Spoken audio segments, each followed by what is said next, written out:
Chers frères et sœurs, bien-aimés dans le Seigneur, que la grâce et la paix de notre Dieu soient avec vous tous. La Pâque juive a été et est encore aujourd'hui célébrée pour commémorer la délivrance du peuple d'Israël de la maison de servitude en Égypte. La Pâque chrétienne est l'accomplissement de la Pâque juive que le Christ a inaugurée pour nous par sa résurrection d'entre les morts. Ainsi, la Pâque chrétienne est le couronnement de l'évangile de grâce. C'est la célébration de la volonté de Dieu que le Christ a tout accompli pour notre salut éternel. C'est le sceau de l'approbation de Dieu, de l'œuvre expiatoire de Christ et de sa mission. C'est la preuve divine de la victoire de Christ sur le péché, la mort, le séjour des morts, le diable et l'enfer. Parce que Christ est ressuscité, l'évangile est la vérité. Notre foi n'est pas vaine. Le salut est possible. La vie éternelle est réelle. Notre espérance éternelle est garantie. Au nom de de Christ Christ Ressuscité, Joyeuse Pâques Pâques dans le dans le dans Seigneur. le Seigneur. vivons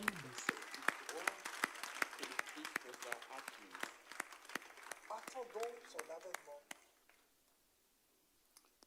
Est-ce que je demandais à toute l'Assemblée de se lever? Est-ce que je demandais à toute l'Assemblée d'applaudir le Seigneur?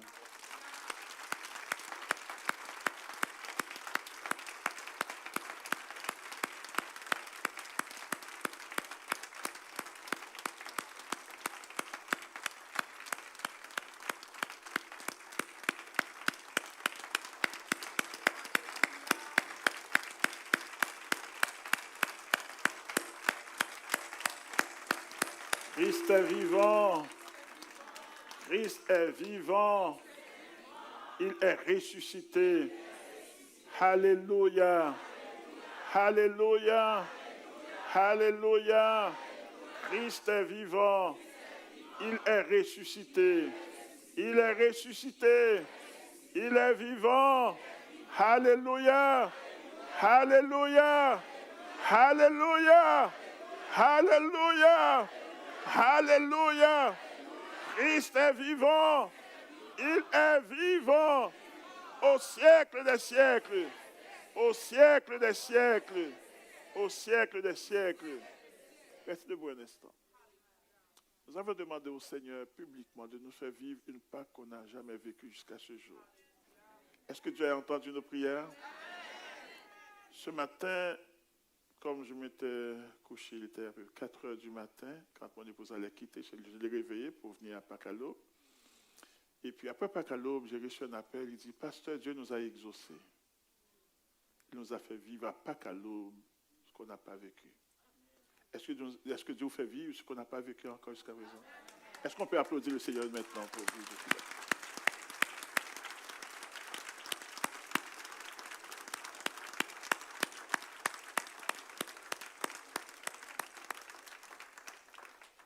Et pendant que vous êtes debout, je vais vous inviter à rester debout. On va lire le texte de Luc chapitre 24, les versets 1 à 12.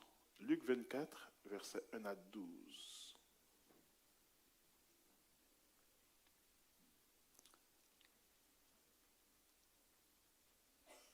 Je vous demande de nous prêter toute votre attention.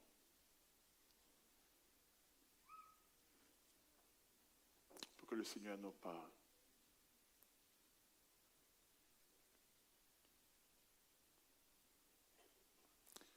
Le premier jour de la semaine, elle se rendit au sépulcre de grand matin, portant des aromates qu'elle avait préparés. Elle trouvait que la pierre avait été roulée de devant le sépulcre. Et étant entrée, elle ne trouvait pas le corps du Seigneur Jésus. Comme elle ne savait que penser de cela, voici, 2 hommes leur apparurent en habits resplendissants. Saisies de frayeur, elles baissèrent le visage contre terre. Mais ils leur dirent, pourquoi cherchez-vous parmi les morts, mesdames, celui qui est vivant? J'ai ajouté, mesdames. Il n'est point ici. Où est-ce qu'il est? Il est ressuscité. Souvenez-vous de quelle manière il vous a parlé lorsqu'il était encore en Galilée.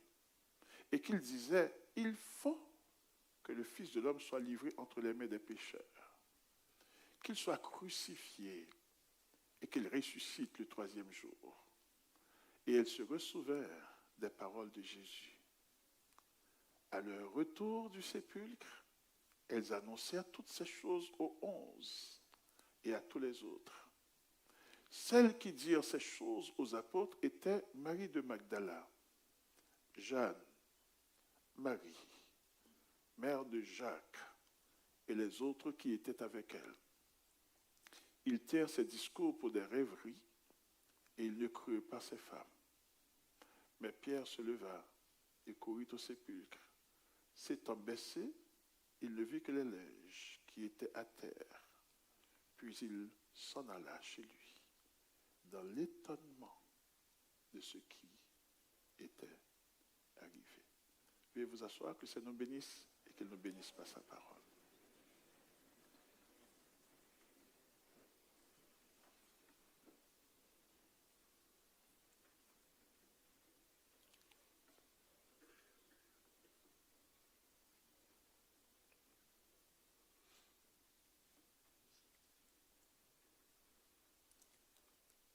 Le Seigneur Jésus-Christ, Fils unique de Dieu le Père, était descendu du ciel pour faire la volonté de son Père pour notre salut éternel. Il était parvenu au tout dernier moment, à l'étape finale de sa mission. C'est d'ailleurs cette étape que nous appelons aujourd'hui la Semaine Sainte, ou encore la Passion de Christ, qu'il avait lui-même inaugurée par son entrée triomphale à Jérusalem. Et depuis cette entrée triomphale, le Seigneur Jésus-Christ avait consacré tout son temps à enseigner dans le temple jusqu'au jour J, qui était le premier jour de la semaine, le premier jour de la fête des pains sans levain, où l'on devait immoler la Pâque, selon Luc, chapitre 22, le verset 7, qui dit ceci. Le jour des pains sans levain, où l'on devait immoler la Pâque, arriva, et Jésus envoya Pierre et Jean en disant, allez nous préparer la Pâque, afin que nous la mangions. Luc 22, le verset 7. Pendant qu'il mangeait ce dernier repas pascal avec ses disciples, il avait aussi institué la Sainte Seine pour donner à Pâques toute sa signification et aussi un véritable symbole de son accomplissement à commémorer.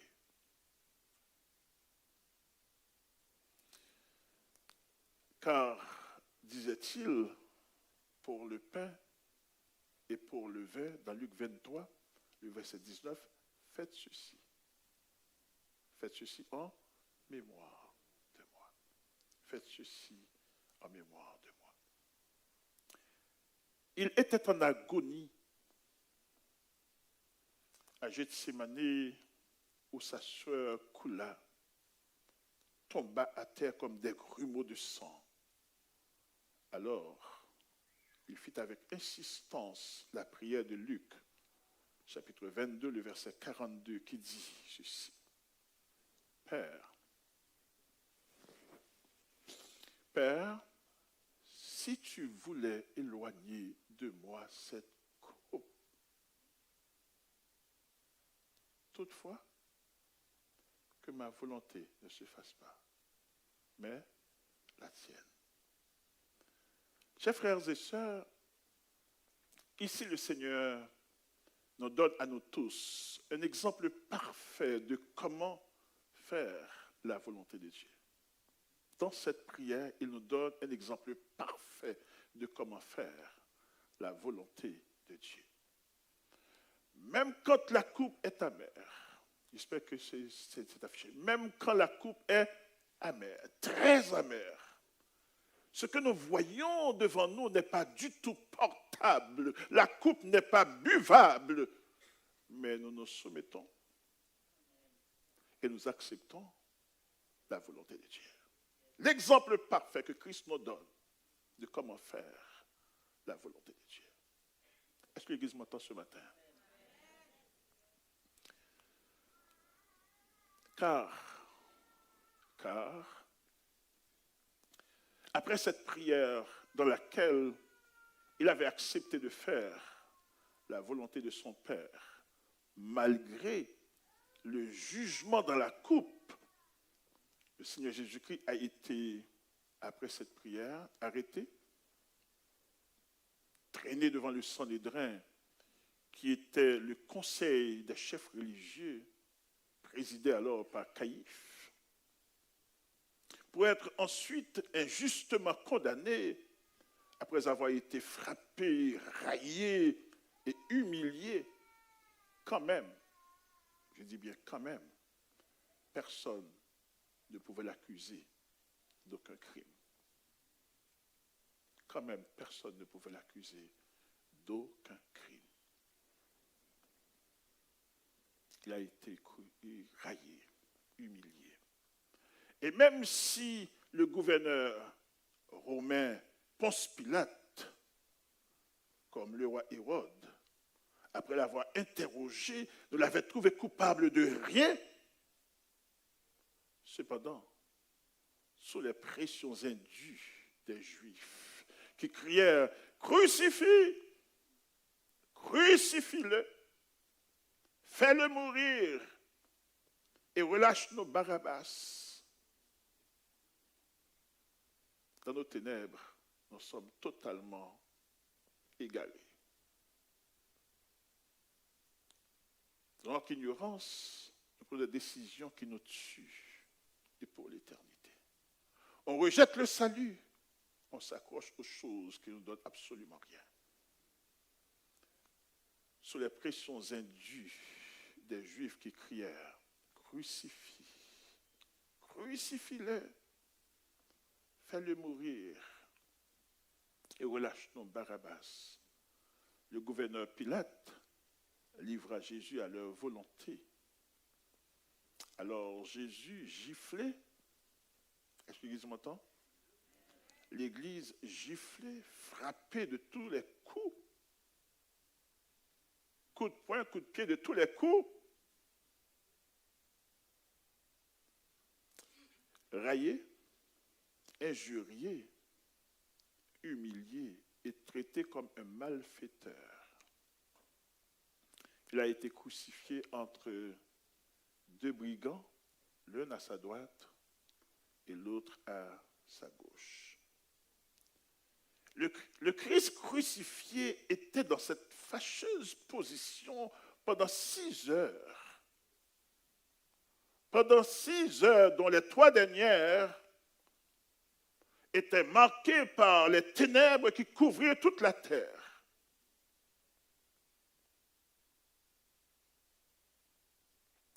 Et après 6 heures de déchirure de ses mains et de ses pieds,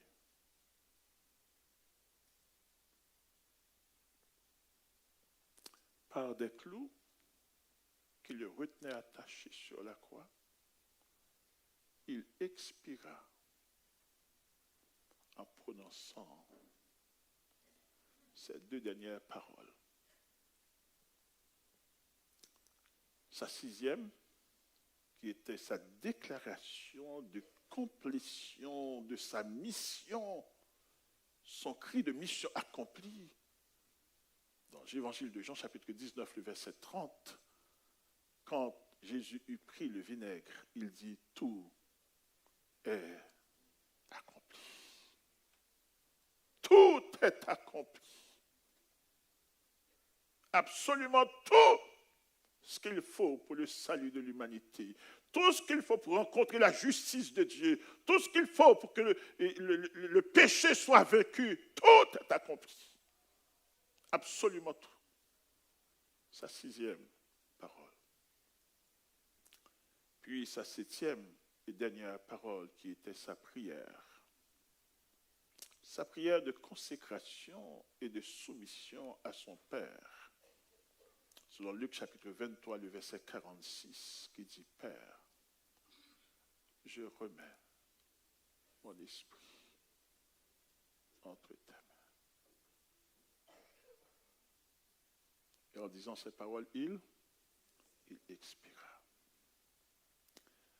Notez bien, frères et sœurs, tout cela s'est passé sous les yeux de ses disciples, particulièrement les 11 apôtres, puisque Judas avait déjà fait son chemin. Tout cela s'est passé aux yeux de ses disciples, les 11, parce que Judas avait déjà fait son chemin. Si je vous encourage à persévérer, c'est parce que je veux que vous voyez la gloire de Dieu. Je veux que vous soyez témoins des miracles que Dieu a accomplis, en sorte que votre foi s'affermisse, que votre adoration lui plaise. Judas avait déjà fait son chemin. Tout cela s'est passé aux yeux de ses disciples. Mais aussi tout cela s'est passé aux yeux des femmes disciples, sous les regards des femmes disciples qui l'avaient suivi depuis la Galilée pendant tout le voyage pour le servir. Pour le servir, comme le passage de Luc, chapitre 23, versets 47 et à 49, le confirme. Le texte dit ceci, le centenier, voyant ce qui était arrivé, glorifia Dieu et dit certainement, cet homme était juste. Maintenant, Pasteur Daniel, dans son message, avait fait mention de cela. Remarquez bien, Dieu est en train de faire parler tous les paliers de l'humanité, toutes les sphères, pour confesser, pour témoigner que Jésus-Christ est juste. Celui qui est crucifié est juste. C'est le centenier romain, voyant ce qui était arrivé, glorifia Dieu et dit certainement, cet homme était juste. Et tous ceux qui assistaient en foule à ce spectacle, après avoir vu ce qui était arrivé, s'en retournèrent, se frappant la poitrine. Tous ceux de la connaissance de Jésus et les femmes qui l'avaient accompagné depuis la Galilée se tenaient dans l'éloignement et regardaient ce qui se passait. Notez bien, tout cela s'est passé sous les yeux de ses disciples et sous les regards attentifs des femmes disciples. Le Christ sur la croix était mort avant même les 2 brigands crucifiés avec lui. C'est justement d'ailleurs la raison pour laquelle son côté a été percé au lieu de ses jambes brisées pour provoquer sa mort, comme ce fut le cas pour les deux brigands crucifiés avec lui. C'est la raison pour laquelle son côté a été percé et non ses jambes brisées pour provoquer sa mort. Il était déjà mort. Donc, et tout cela se passait. Précise Luc, chapitre 23, le verset 54. C'était aussi, dit le texte, Luc 23, 54, c'était le jour de la préparation. Et le sabbat allait commencer. C'était le message du pasteur Samuel hier. Tout cela se passait. Ce jour de préparation, et le sabbat allait commencer. Il ne fallait donc pas laisser aucun corps sur la croix jusqu'au soir dans tout le pays. C'est la loi que Dieu avait donnée à Israël. Il ne devait y avoir aucun corps sur la croix, aucun corps sur la croix. C'était dans ce contexte de temps très serré que Joseph, l'homme riche d'Arimathée, après vérification officielle de la mort de Jésus, avait obtenu du gouverneur romain Ponce Pilate la permission de s'occuper du corps de Jésus.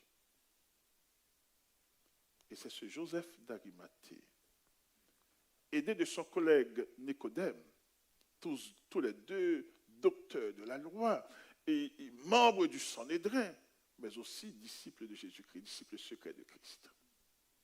Voilà pourquoi je dis à tout le monde, qui que vous soyez, partout où Dieu vous a placé, croyez en Dieu. Servez-le de tout votre cœur. Que rien, ni fortune, ni renommée, ni gloire ne vous éloigne de ce Dieu.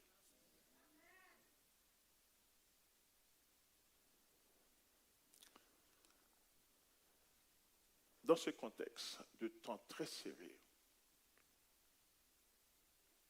Nicodème avait obtenu la permission de Ponce Pilate, le gouverneur romain, pour s'occuper du corps de Jésus et aider de son collègue Nicodème, dont nous connaissons tous l'histoire, qui a été de nuit auprès de Jésus. Je lui dis, maintenant nous savons que tu es un docteur venu de Dieu, car personne ne peut faire ces miracles que tu fais si Dieu n'est avec lui. C'est ce Nicodème. Ce Nicodème, aidé de son collègue Nicodème, tous deux docteurs de la loi, membres du Sanhédrin, mais qui n'avaient pas participé aux œuvres et aux activités des autres. Vous pouvez être haut placé, mais sans participer aux crimes et méchancetés des autres. Allô, chers amis? Vous êtes un grand athlète, mais sans participer aux folies des gens qui ne connaissent pas Dieu. Vous ferez la différence et Dieu se servira de vous au bon moment. Tous deux, docteurs de la loi, membres du Sanhédrin, mais aussi disciples secrets de Jésus-Christ qui avaient procédé, ce sont eux qui avaient procédé à l'inhumation, j'ai bien dit, l'inhumation rapide du corps de Jésus comme il est décrit dans Luc 23, versets 53 et 54. Il dit ceci. Il le descendit de la croix, l'enveloppa de linceul et le déposa dans un sépulcre taillé dans le roc où personne n'avait été mis. Où personne. Et le texte dit bien, et c'était le jour de la préparation et le sabbat allait commencer. Puis Pasteur a pris le temps de nous présenter le tableau de ce temps restreint, d'à peine 3 heures, mais qui n'était pas tout à fait 3 heures, parce que quand on y pense, tout ce va-et-vient, il avait très bien dit, il n'y avait pas de téléphone cellulaire, pas de voiture, etc. Donc il fallait faire le va-et-vient pour obtenir cette permission-là. Le temps était très serré. Dans ce contexte,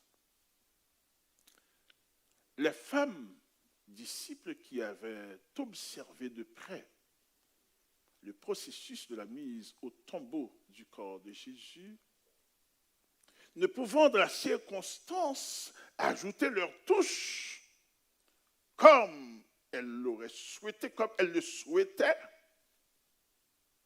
étaient parties insatisfaites, pas du travail des deux docteurs, mais du contexte. Ces femmes étaient parties insatisfaites. Et savez-vous quoi? Elles avaient résolu entre elles de revenir à la première occasion, pour offrir à leur Sauveur et Seigneur leur meilleur. L'Église, ces femmes avaient résolu de revenir à la première occasion, étant donné le contexte, pour offrir à leur Sauveur et Seigneur leur meilleur. Est-ce que l'Église m'entend? Pour offrir leur meilleur.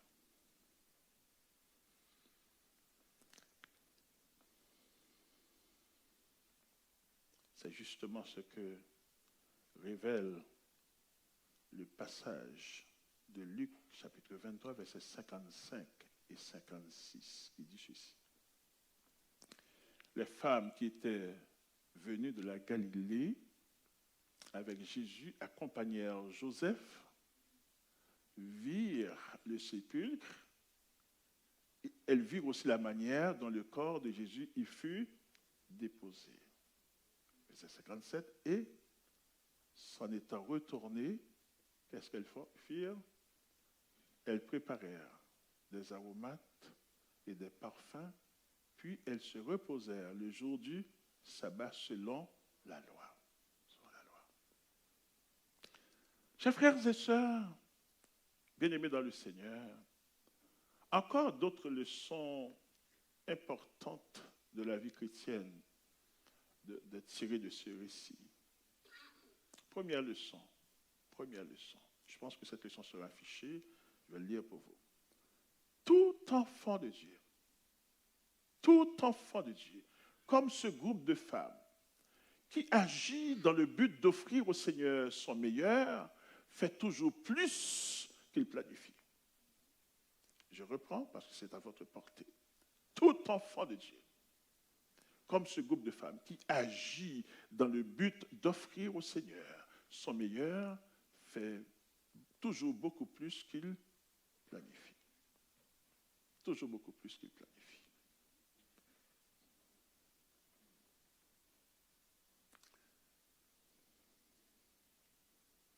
Et selon Luc, chapitre 24, le verset 1er, notre texte du jour, c'était justement ces femmes qui, le premier jour de la semaine, à la première occasion, s'étaient rendues au sépulcre de grand matin avec des aromates pour embaumer le corps du Seigneur à leur goût.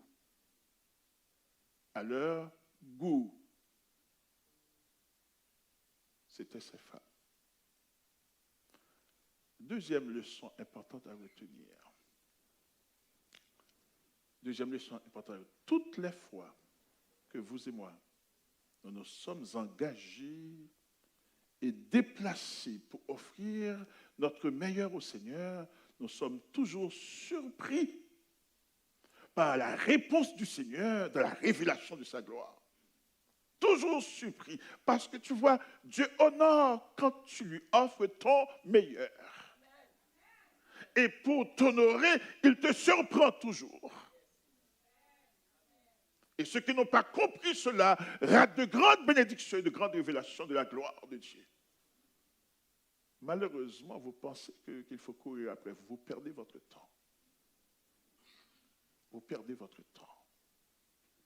Deuxième grande leçon de la vie chrétienne. Toutes les fois que vous et moi, nous nous sommes engagés et déplacés pour offrir notre meilleur au Seigneur, nous sommes toujours surpris par la réponse du Seigneur dans la révélation de sa gloire.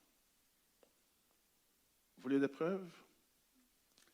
Il avait fait ça pour David. Je ne vais pas commenter le texte dans 2 Samuel chapitre 7, versets 12 et 13. Vous vous en souvenez? Lorsque David avait promis de lui bâtir une maison, il dit, tu veux m'offrir ton meilleur? Je vais t'honorer. Je vais te bâtir moi aussi une maison. Voici ce que Dieu dit. Quand tes jours, David, seront accomplis et que tu seras couché avec tes pères, j'élèverai ta postérité après toi, celui qui sera sorti de tes entrailles, et j'affermirai son règne. Ce sera lui qui bâtira une maison à mon nom, et j'affermirai pour toujours le trône de son royaume, et ce n'est pas Salomon, c'est Jésus-Christ de Nazareth. C'est Jésus-Christ de Nazareth. Il avait fait aussi pour Salomon lui-même. Il avait fait aussi cela pour Salomon dans 1 Roi, chapitre 3, le verset 5, à 2 occasions. J'avais fait la même chose pour Salomon. Dans 1 Roi, chapitre 7, nous nous souvenons, Salomon avait offert à Dieu. Et Salomon aimait le Seigneur. Malheureusement, les femmes étrangères l'avaient amené loin de Dieu. Beaucoup de femmes et beaucoup de malheurs. Un homme marié doit avoir une femme. Et le couple chrétien honore le Seigneur. Malheureusement, cet homme qui aimait Dieu, qui faisait déplacer Dieu par son adoration, Salomon faisait déplacer Dieu par son adoration. Et dans 1 Samuel 3, verset 5, le texte dit ceci. Écoutez, regardez bien. Salomon avait fini d'offrir son sacrifice à Dieu et Dieu est descendu à Gabaon. Il était apparu en songe à Salomon pendant la nuit et Dieu lui dit quoi? Demande-moi, Salomon, ce que tu veux que je te donne. Demande-moi. Bien-aimé, quand vous faites semblant, quand votre cœur est ailleurs, vous perdez des bénédictions énormes, des grâces que la terre ne dispose pas. Et que vous ne trouverez nulle part ailleurs. Dieu dit à Salomon, demande-moi ce que tu veux. Demande-moi l'impossible, je le rendrai possible. Et puis Dieu fait la même chose ici pour ce groupe de femmes aussi. Pour ce groupe de femmes, Dieu fait la même chose. Et la question que je vous pose en cet instant, frères et sœurs, quelle est la dernière fois que vous et moi, nous avons posé l'action d'offrir notre meilleur à notre Seigneur? Prenons le temps de réfléchir. Ton offrande avec les murmures n'est pas ton meilleur. Ton offrande démagogique n'est pas ton meilleur. Ton offrande qui ne t'écoute rien n'est pas ton meilleur. Quelle est la dernière fois? Quelle est la dernière fois que toi et moi, nous avons offert à notre Seigneur notre meilleur? Quelle est la dernière fois? C'est la raison pour laquelle je vous dis aujourd'hui, comme je vous l'ai déjà dit, désirez et saisissez chaque occasion de votre vie pour offrir à Dieu votre meilleur. Votre meilleur. Vous savez, des fois, on pense qu'on a une multitude d'années devant nous. Et pourtant, nous n'avons qu'une journée. Nous avons une occasion. C'est la seule. Un accident, une crise, un ACV, on perd tout. Je vous dis, désirez cultiver dans votre esprit et saisissez chaque occasion pour offrir à Dieu votre meilleur. Et déplacez-vous pour le faire. Ce n'est pas juste avoir la pensée. Déplacez-vous pour le faire. Déplacez-vous pour le faire. Car, arrivées sur place, ces femmes disciples avaient eu plusieurs surprises agréables. Et elles ont été honorées par Dieu de plusieurs manières. Elles ont trouvé, premièrement, la grosse pierre devant le sépulcre déjà roulée. Verset 2. Première surprise, elles ont trouvé parce que c'était leur inquiétude. Nous avons les aromates, nous avons toutes choses, mais qui nous roulera là? La pierre à l'entrée du sépulcre. Première surprise, l'obstacle a été déplacé. Dieu déplacera des obstacles devant vous. Allô? Si vous venez pour lui offrir votre meilleur, Dieu déplacera les obstacles devant vous. La première surprise, la grosse pierre devant le sépulcre avait été déjà roulée. Deuxième surprise, en entrant dans le sépulcre, ces femmes sont entrées dans le sépulcre. En entrant dans le sépulcre, elles n'avaient pas trouvé le corps du Seigneur. Verset 3. Elles n'avaient pas trouvé le corps du Seigneur. Et cela m'amène à une troisième leçon de la vie spirituelle que nous devons retenir. Frères et sœurs, quand vous êtes déterminé à suivre et servir le Seigneur, votre peur disparaît et fait place à la force. Imaginez ces femmes, écoutez, les apôtres vont avoir peur d'entrer dans le temple, ces femmes sont entrées dans le sépulcre. C'est pour ça que je voulais venir ce matin à Pacalo. Ces femmes sont entrées dans le sépulcre. Parce que quand on est déterminé, êtes-vous déterminé de suivre le Seigneur? Amen. Quand on est déterminé de servir le Seigneur, notre peur disparaît et fait place à la force. Comme ces femmes, toutes émotionnées, à l'intérieur du sépulcre, ne savaient que penser. Voici 2 hommes vêtus d'habits resplendissants, donc 2 anges. C'est la manière de Luc de les décrire au verset 4, 2 anges leur apparurent. Au verset 4. Je ne sais pas combien grande aurait été votre frayeur et votre chair de poule dans ce sépulcre.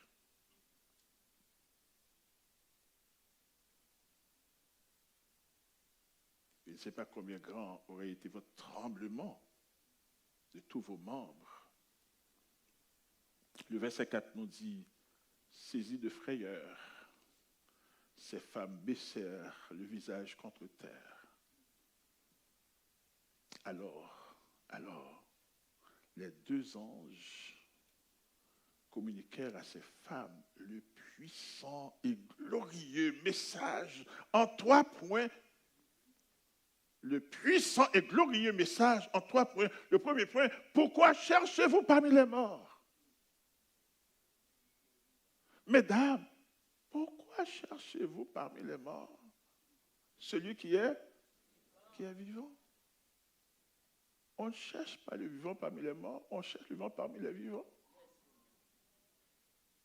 C'est pour ça que beaucoup de gens cherchent Dieu dans des religions, dans des idoles, dans des plaisirs. Pourquoi cherchez-vous le Seigneur vivant parmi les morts? Pourquoi? Un message, premier point. Deuxième point du message, et c'est l'ange qui donne ce message aux femmes, il n'est point ici. Il n'est point parmi les morts, il n'est point ici. Où est-ce qu'il est, Seigneur? Qu'est-ce qui s'est passé? L'ange leur dit, le 3e point du message, il est ressuscité. Amen. Écoutez, ce n'est pas un homme qui donne le message, c'est des anges que Dieu a envoyés pour donner ce message aux femmes. Il est ressuscité. Et pour supporter leur message, les mêmes anges au verset 7 rappellent aux femmes l'annonce régulière de Jésus-Christ à ce sujet. Au verset 7, il dit, en d'autres mots, pour dire à ces femmes, en d'autres mots, sa résurrection, 3 jours après sa mort, est l'accomplissement de ses promesses. Sa résurrection 3 jours après sa mort est l'accomplissement de ses promesses, car il avait toujours dit, il faut que le Fils de l'homme soit livré entre les mains des pécheurs. C'est les 2 anges qui rappellent aux femmes. Ce n'est pas les apôtres. Il faut que le Fils de l'homme soit livré entre les mains des pécheurs. Qu'il soit crucifié et qu'il ressuscite le 3e jour. Et alors, les femmes se ressouviennent des paroles de Jésus, parce que ce que sa bouche a dit, ça me l'accomplit toujours. Bien-aimés, faites confiance aux promesses de Dieu. L'Église, est-ce que vous m'entendez? Vous entendez parler de beaucoup de choses, beaucoup d'idéologies, beaucoup de choses. Et il y a beaucoup de philosophes qui vont dire des choses avec leur longue barbe. Je ne parle pas des gens qui ont avec leur longue barbe ici. Mais beaucoup de philosophes avec leur longue barbe qui vont... Écoutez-moi, laissez-moi vous dire une chose. Qu'importe ce que disent les gens, c'est la parole de Dieu qui fait autorité. Toutes ces philosophies vont passer, seront dépassées, mais la parole de Dieu est éternelle. Ses promesses s'accompliront toujours. Écoutez, donc les deux anges rappellent à ces femmes que c'était la résurrection de Jésus-Christ fait partie de l'accomplissement de ses promesses. C'est ce message que ces femmes ont eu l'honneur, j'ai bien dit, c'est ce message que ces femmes ont eu l'honneur, les premières. Alors les mesdames, est-ce que vous êtes là? Est-ce que les dames sont là? C'est ce message que ces femmes disciples ont eu l'honneur, les premières, de recevoir et d'annoncer aux apôtres, plongés dans le découragement et le doute et l'assoupissement. Alors, ne rejetez pas les femmes dans l'église pour nous, s'il vous plaît. Amen. Vous avez votre rôle à jouer, mesdames. Allô? Et souvent, quand nous, les hommes, on est abattus, vous êtes celles qui sont devant Dieu pour recevoir le message et pour nous l'annoncer. J'ai voulu vous dire cela ce matin, mais je vous le dis quand même. Amen. Quel est ce message? Quel est ce message? Voici ce que les femmes ont dit aux apôtres. Nous sommes allés de grand matin au sépulcre pour embaumer le corps du Seigneur. La pierre avait été roulée. La pierre a été roulée. Le tombeau est vide. Les femmes disent aux apôtres, le tombeau est vide. Et deux anges nous ont confirmé le message. Le Christ est ressuscité. D'où une autre leçon que je vais partager avec vous. Frères et sœurs, tous ceux qui aiment le Seigneur et qui veulent le suivre de tout cœur, ne le cherchez plus parmi les morts. Vous entendez? Beaucoup de gens cherchent Christ dans la religion. Et malheureusement, après des années, ils finissent sans Christ. Parce qu'aucune religion n'a été donnée. Dieu a tant aimé le monde qu'il a donné son Fils unique. Et si la religion ne vous présente pas Christ et Christ crucifié, fuyez. Fuyez. Quel que soit son rituel, fuyez. La religion ne donne pas le salut, c'est Jésus-Christ. Et aussi, aucun gourou, aucun prophète, quel que soit son nom, parce que tous ces gourous et prophètes sont morts, ils sont dans le sein de la terre. Ne cherchez pas Christ parmi les morts, cherchez-le parmi les vivants. Christ seul est ressuscité des morts. Lui seul est ressuscité des morts. Tous les prophètes, quel que soit leur nom, sont dans le sein de la terre.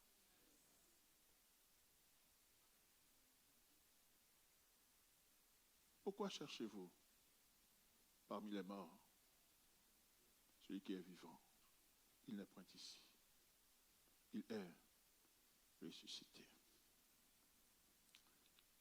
Parce que Christ est ressuscité,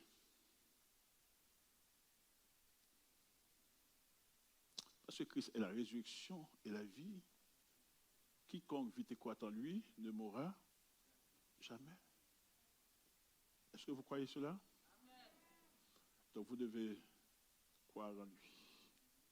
Et vous devez vivre pour lui. Est-ce qu'il m'entend aujourd'hui? Il est vivant au siècle des siècles. Comme il s'est lui-même identifié en Apocalypse 17, verset 17b et Apocalypse 1er, verset 17b et 18. Je suis le premier, je suis le dernier, je suis le vivant. Pourquoi tu es le premier, le dernier? Parce que j'étais mort et voici je suis vivant au siècle. Je tiens les clés de la mort et du j'ouvre quand je veux, je ferme quand je veux. J'ai vaincu la mort, j'ai vaincu le séjour des morts, j'ai vaincu l'enfer, j'ai vaincu le diable.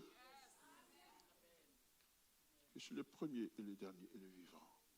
C'est ce Dieu qui est votre Dieu. C'est ce Dieu que nous adorons. C'est sa résurrection que nous célébrons. C'est ce que Pâques veut dire.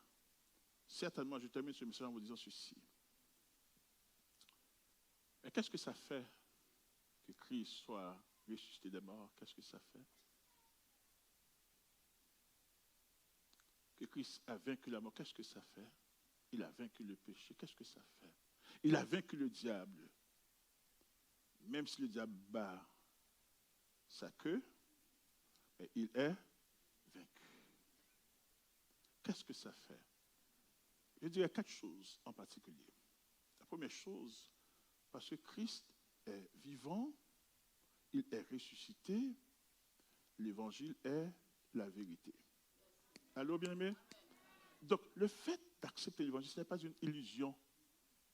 Ce n'est pas l'opium, ce n'est pas la drogue, c'est la réalité éternelle qui pardonne les péchés et qui sauve les perdus.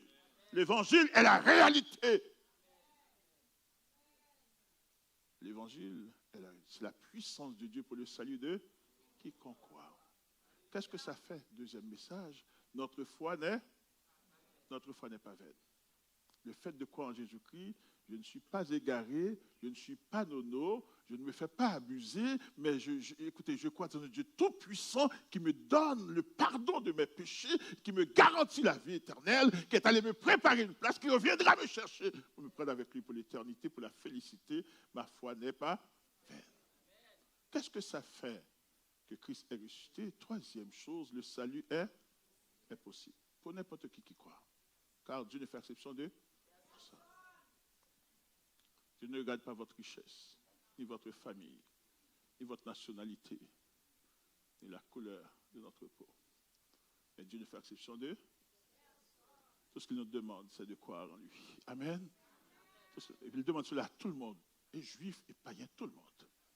Le salut est possible. La quatrième chose que ça fait, la vie éternelle est réelle. Donc, écoutez mon frère, la mort ne fait plus peur. C'est sûr, la mort est une séparation, on n'a pas été fait pour mourir, et puis on sent les effets de la mort, mais la victoire est plus forte que la mort. Donc, la vie éternelle est réelle. Est-ce que vous le savez aujourd'hui? La vie éternelle est réelle. Est-ce que vous m'entendez, frères et sœurs? Tout ne finit pas dans le sein de la terre. Tout ne finit pas avec la mort. La vie éternelle est réelle. Et voici l'identité de ces femmes qui avaient donné ce message aux apôtres. Au verset 10, le texte mentionne ces femmes. Regardez le verset 10 avec moi, vous allez voir, il parle de ces femmes. Au verset 10 du texte, je lis pour vous le dire, celles qui dirent ces choses aux apôtres étaient qui? Cette Marie de Magdala, écoutez, cette Marie de Magdala, Jésus-Christ l'avait guérie d'une légion de démons. Mais parce qu'elle a donné sa vie et son cœur au Seigneur. Elle était parmi les femmes qui avaient suivi Christ depuis la Galilée pour le servir. Mais quand on suit Christ, on n'est jamais perdant. Est-ce que l'Église m'entend? Puis Christ, écoutez, quand il nous délivre, notre passé est englouti, c'est notre présent qui lui est consacré. C'est ce qu'il honore, c'est ce qu'il bénit. Écoutez, mes frères, cette femme qui est le leader de ce groupe de femmes, Marie de Magdala, a été délivrée de 7 démons. Reconnaissante dans son cœur, elle s'est dit, si n'était pas Christ, je serais la risée des démons. Alors je donne ma vie au Seigneur. Et puis écoutez bien, il dit aussi, non seulement Marie de Magdala, il dit aussi deuxièmement Jeanne. Troisièmement, Marie. Quatrièmement, mère de Jacques, ou encore Marie, mère de Jacques, les deux possibles. Il dit, et les autres qui étaient... Donc ça veut dire qu'il y avait un groupe de femmes. Un groupe de femmes. C'est ce groupe-là qui est allé annoncer ce message aux apôtres. Endormis, affaiblis, abattus. Ma question pour terminer le message d'aujourd'hui est celle-ci. Et je demande à tout le monde de prêter attention.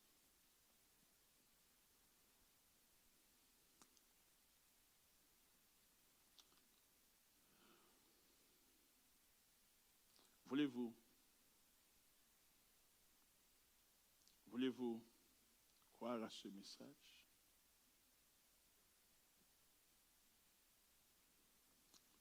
Et croire aussi à toutes les implications de ce message. Voulez-vous croire?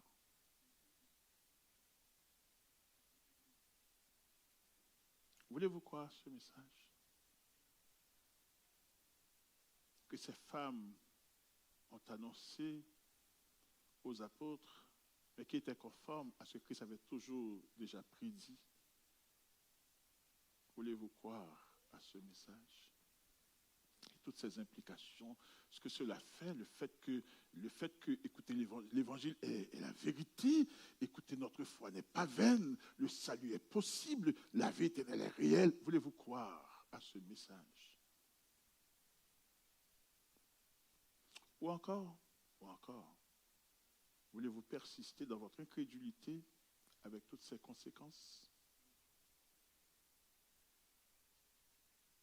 Voulez-vous persister dans votre incrédulité et penser que vous pouvez jouer à l'évangile? Vous faites une apparition à l'église, mais vous disparaissez. Vous êtes à l'église, mais vous êtes aussi dans le monde.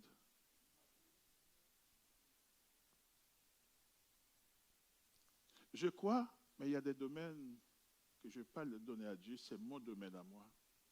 Je vais vivre ma vie. Voulez-vous persister dans votre incrédulité avec toutes ses conséquences?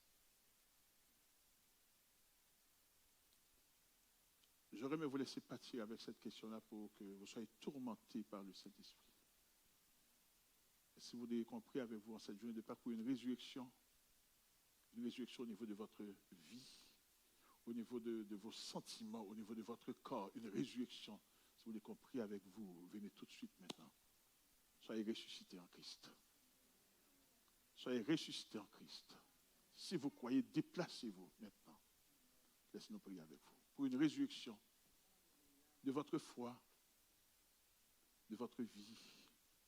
Déplacez-vous maintenant, si vous voulez. Sinon, on va terminer le service carrément. Mais on vous donne l'occasion, le groupe de louange s'amène. Écoutez, déplacez-vous. On va chanter le cantique de la fin du service. Mais déplacez-vous. Laissez-nous prier avec vous. Demandez à Dieu cette résurrection aujourd'hui. C'est le miracle qu'il veut opérer maintenant dans la vie de chacun de nous. Déplacez-vous maintenant. Mettons debout et commencez à nous déplacer. Groupe de louange, amenez-vous.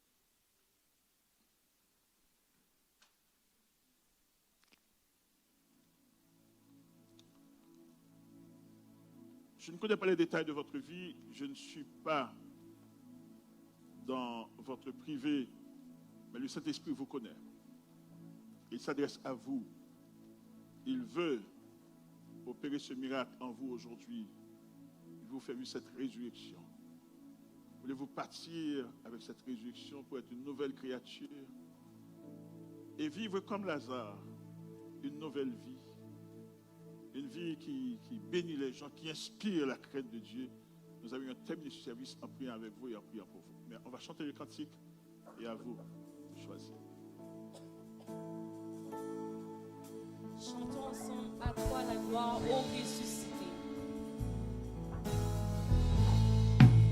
À toi la gloire, à toi la gloire, au ressuscité.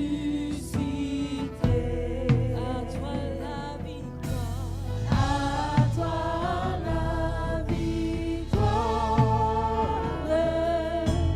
Pour l'éternité.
aussi physique.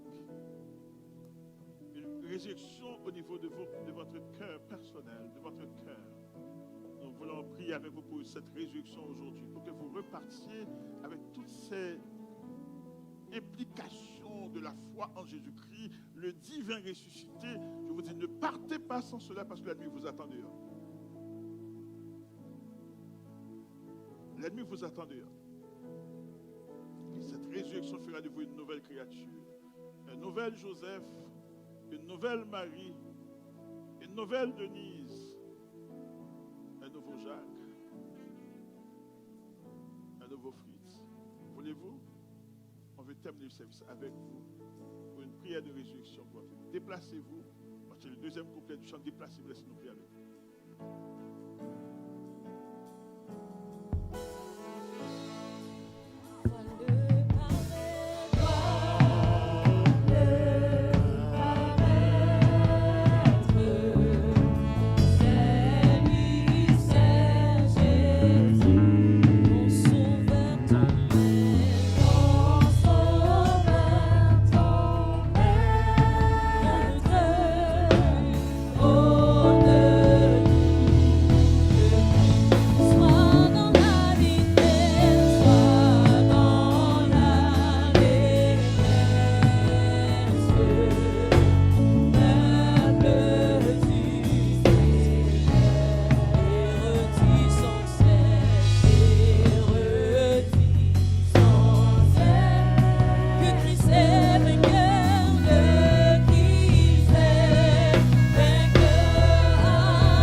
Si vous êtes déconnecté du Seigneur, c'est vous que le Seigneur appelle pour une résurrection de votre vie spirituelle, de votre communion avec Dieu, pour une obéissance à sa voix, afin que vous expérimentiez le bonheur que vous recherchez partout, parmi les morts, et qui ne s'y trouvent pas. Voulez-vous venir maintenant? C'est votre dernière occasion. On va chanter le dernier couplet du chant et on va terminer par la prière. C'est pour ça que je demande au pasteur de monter pour cette prière de résurrection pour vous. Déplacez-vous. Le Seigneur vous ouvre ses bras. C'est peut-être votre dernière chance aussi. Parce que sur le chemin de la croix, Bartimée avait saisi cette dernière occasion. Et quand la foule voulait le faire taire, eh bien, il a crié plus fort. Il avait crié plus fort. Criez plus fort. Criez Jésus pour votre délivrance et venez. Laissez le Seigneur vous toucher pour que vous retrouviez la vie, pour que vous recouvriez la vue, pour que aussi vous soyez sauvés. Alors, nous sommes le dernier couplet. Déplacez-vous, venez, laissez-nous prier avec vous. Déplacez-vous. Une résurrection.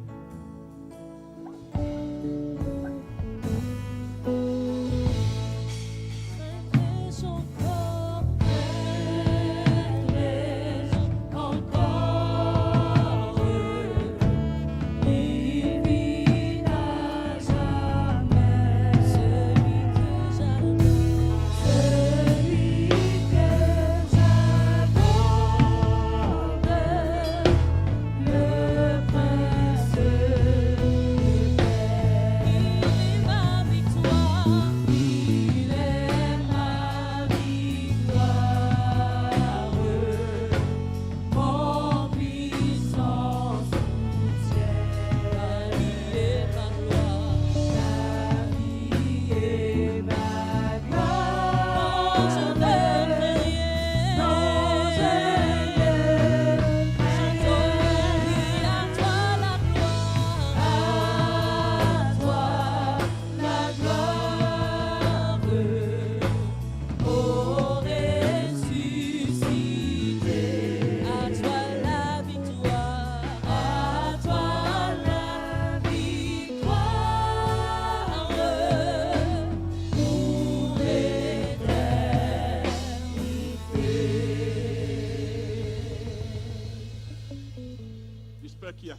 4 personnes dans cette assemblée.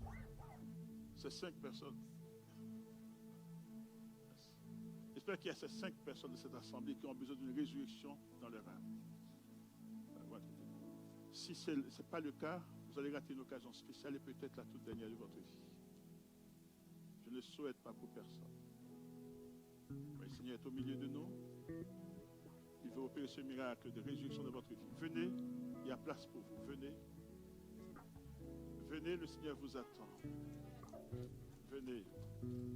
S'il n'y a plus de morts dans cette assemblée, venez. Laissez le Seigneur vous toucher en ce moment. Il veut le faire. Il veut opérer ce miracle dans votre vie. Venez, la vie est en lui. La vie est en Jésus-Christ, frères et sœurs. La vie est en Christ. Venez, venez, venez. Le Seigneur vous appelle. Venez, la vie est en lui et non pas ailleurs. Il veut vous toucher maintenant. Il est la résurrection et la vie. Et la résurrection et la vie. Venez, le Seigneur vous appelle. Il est notre victoire. Il est notre délivrance. Ils vont nous voir. Prions pour ces gens. Que le Seigneur leur donne cette résurrection. Comme il s'est manifesté au milieu de nous. Comme il nous a donné cette Pâque qu'on n'a jamais vécue. Alors on lui demande ce miracle dans la vie de ses serviteurs, de ses enfants. Prions le Seigneur. Notre Dieu, notre Père, Dieu Tout-Puissant, béni éternellement, il y a toujours, nous te remercions et nous te louons de ce que tu t'es manifesté, tu t'es révélé de manière puissante. Tu as entendu nos cris dans ta bonté infinie et tu descends au milieu de nous parce que tu es la résurrection de la vie pour faire vivre tes enfants, pour les restaurer, pour les ramener à la vie, tendre Père Céleste, pour opérer de grands miracles, de grandes délivrances, de grandes victoires pour chacun d'eux. Les voici devant ton trône béni. Au nom de Jésus-Christ, notre précieux Sauveur et Seigneur, bénis-les richement, abondamment. Mets ta main sur eux, tendre Père, et accomplis ce miracle que tu juges important pour eux, nécessaire maintenant dans leur foi chrétienne, Seigneur, au niveau de leur foi, au niveau de leur cœur, au niveau de leur vie, au niveau de leur famille, au niveau de leurs difficultés. Seigneur, étends ta main, bénis, fais le chemin pour eux dans ta grâce souveraine et révèle-toi dans ta grandeur pour que cette Pâque soit une réalité dans leur vie, un miracle extraordinaire, une victoire, une délivrance, nous t'en supplions. Bénis richement, abondamment tes serviteurs. Entends le cri de nos cœurs en leur faveur. Et donne-leur ce cœur nouveau. Donne-leur ce cœur régénéré. Transforme-les par ta main puissante et bénie. Fais éclater ta gloire dans leur vie, ô notre Dieu. Libère-les de toute captivité, de toute chaîne, pour qu'ils puissent célébrer ton nom en toute liberté, avec les yeux ouverts, parce que tu les as ouverts les yeux. Sois élevé, glorifié, magnifié. La gloire, la puissance et l'honneur et l'adoration, tout est à toi seul, ô Dieu béni, ô Dieu très haut, ô Dieu vivant. Merci pour ta présence, merci pour ta puissance, merci pour l'exaucement de nos prières, merci pour ta délivrance, merci pour ta victoire, la gloire, la puissance et l'honneur et l'adoration, tout est à toi seul. Merci pour ces ressuscités, dans le nom de Jésus-Christ, notre divin Sauveur et Seigneur. Sois élevé, glorifié, magnifié, dès maintenant, chaque jour, et dans tous les siècles des siècles. Amen. Pasteur Sam, priez pour l'Assemblée maintenant, s'il vous plaît. Priez pour l'Assemblée. Seigneur Jésus, nous voici devant toi, Père. Nous t'avions demandé une Pâque comme jamais auparavant, Seigneur. Et Seigneur, comme tu le fais toujours, tu nous as répondu, Père. Oui, Seigneur. Merci pour le privilège, étendu, de voir ta main agir. Oui, Seigneur. De voir, étendu, mon Père Céleste, l'effet de ton esprit, l'effet de cette résurrection, qu'elle soit palpable pour ton Église. Pendant que nous sommes venus t'offrir nos cœurs, Seigneur Dieu, tu nous offres ces âmes, étendu, pour le ciel, et nous sommes infiniment reconnaissants en ce lieu. Seigneur Dieu, mon Père Céleste, nous n'avons rien à leur donner, mais nous savons que le sacrifice de la croix peut tout faire, Seigneur Jésus. Bénis-les, transforme-les, Seigneur Dieu, mon Père Céleste, pour que ces personnes puissent marcher, soit de nouveau, Seigneur Dieu, avec toi, Seigneur Dieu. Que le changement soit palpable dans leur vie et que partout où ils passeront, Seigneur Dieu, quelqu'un puisse voir le changement que tu auras fait. Certes, l'ennemi n'est pas content dans ce lieu, Seigneur Dieu, mais nous prions que tu les fortifies, que tu les gardes dans tes mains. L'église entière est entre tes mains, Seigneur Dieu. Et pendant que nous célébrons cette Pâque, pendant que nous te disons merci pour le sacrifice de Jésus, continue à bénir Bethesda, Seigneur Jésus. Et que ce lieu, Seigneur Dieu, continue à être ce lieu où, Seigneur Dieu, mon Père Céleste, les malades sont guéris dans ton nom. Que les aveugles voient, étant Dieu, mon Père Céleste, que les paralytiques se lèvent dans le nom de Jésus-Christ. Étant Dieu, mon Père Céleste, pour la plus grande gloire de ton nom. Et qu'un jour, quand même, nous puissions voir et nous puissions voir, étant Dieu, mon Père Céleste, que toute langue confesser que tu es Seigneur. Bénis ton Église, Seigneur. Nous sommes tes enfants. Continue à nous diriger dans le chemin que tu veux. Et parce que Montréal puisse voir le travail que tu fais dans Bethesda, que la terre entière puisse voir le travail que tu fais, que la francophonie puisse voir ce que tu fais dans la vie de Bethesda, dans le nom de Jésus-Christ. Nous voici à tes pieds. Et merci pour cette Pâque. Merci pour cette nouvelle définition que tu amènes. Merci pour ces âmes. Nous te les remettons. Prends le plein contrôle et bénis-les. Bénis ton Église. Et aide-nous à grandir, à continuer à savoir, à comprendre ta volonté pour nos vies, pour grandir en toi et marcher pour toi et être des vrais disciples partout où nous passons. Bénis ton Église. Merci encore de t'avoir révélé à nous dans ce lieu, par ces âmes, par ta présence. Nous te disons merci dans le précieux nom de Jésus-Christ. Nous avons prié. Amen.